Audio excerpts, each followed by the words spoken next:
On today's video, we're going to do the thermostat housing, coolant hoses, and a bunch of other fun stuff to the Jeep. Let's get to it.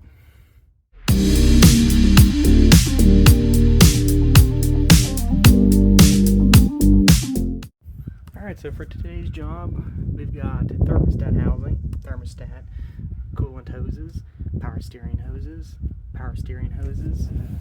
coolant, power steering. Developed a leak on the thermostat outlet housing. Then we have some leaky power steering lines, and we have some leaky power steering lines down somewhere there too. So we're just gonna take care of it all today. This might be hard to see, but after you get the two 8mm bolts out of the thermostat housing, you can pull the thermostat.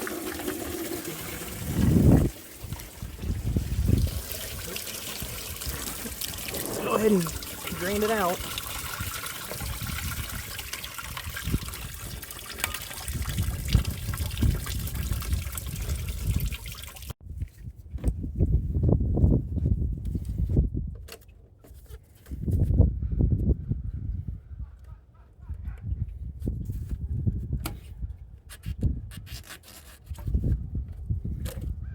Still hot.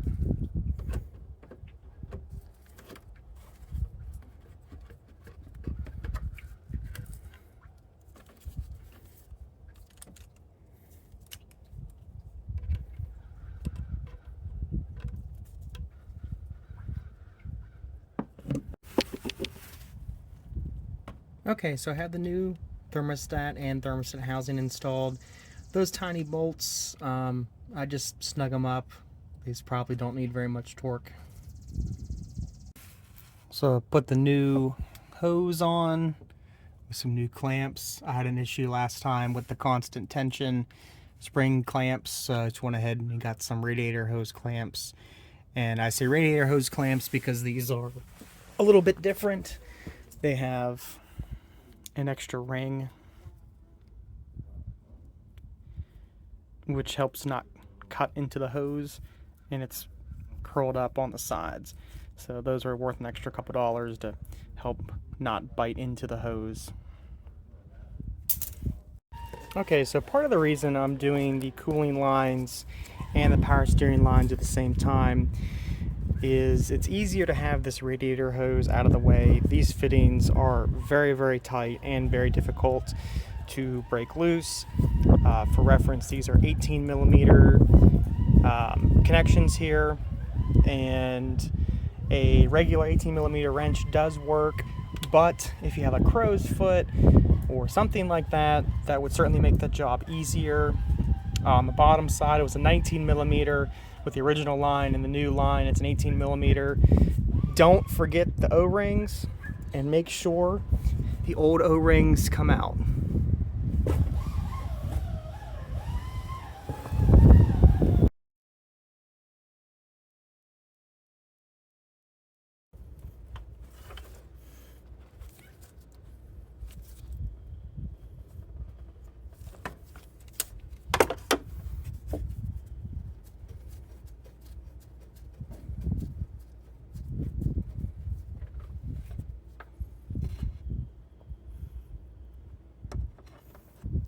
Remember, make sure the old O-ring comes out.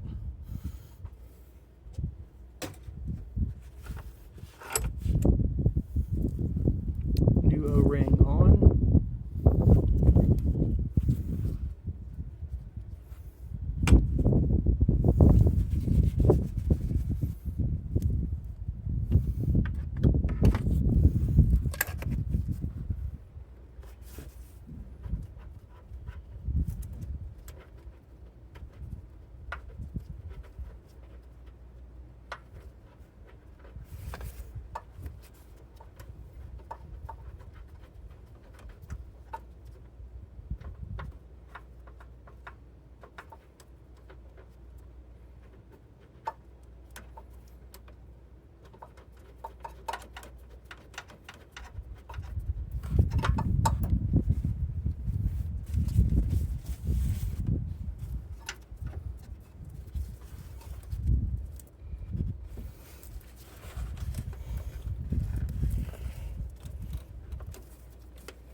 Okay, so I have the new power steering lines in and a new return line.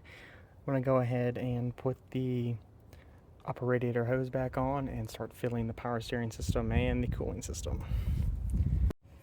Very important when filling and bleeding the cooling system on the 4.7, you absolutely have to get that loose and fill coolant from there until it overflows, and pretty much fill it up here as well. But I always fill from here, and that fills the block and the radiator. I made that mistake once before by not opening that up. Big have to. So to prime the power steering system, fill this reservoir up, turn the wheels a couple times with the vehicle off the ground, and then started it, shut it back off, check the fluid level. I did have the power steering pump whine for about 15 seconds, and then it was okay. Fluid level is nice and clear, it's not aerated, so I think we're good there. Right now I've got the heat on full blast to make sure that's circulating and there's no air in the heater core, and I'm watching the bubbles come out of the bleed screw right now and keeping the coolant topped off with the funnel in half. So I got GO5 concentrate and mixing the 1-to-1 ratio with distilled water.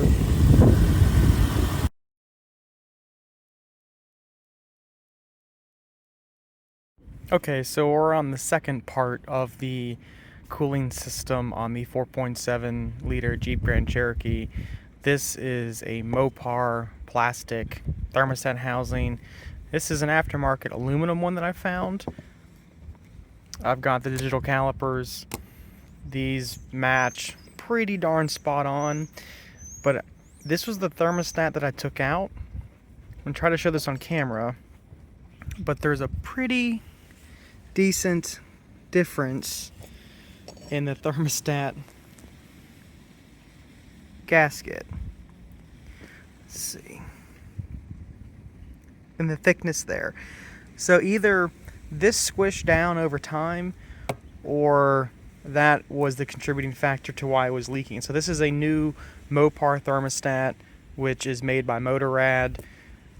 This is the same, supposedly the same thing as well, but I developed a leak, and it was coming from here because this gasket is the only thing that seals between the timing case cover and the water pump. The timing case cover and the thermostat housing outlet. This is the only gasket right here.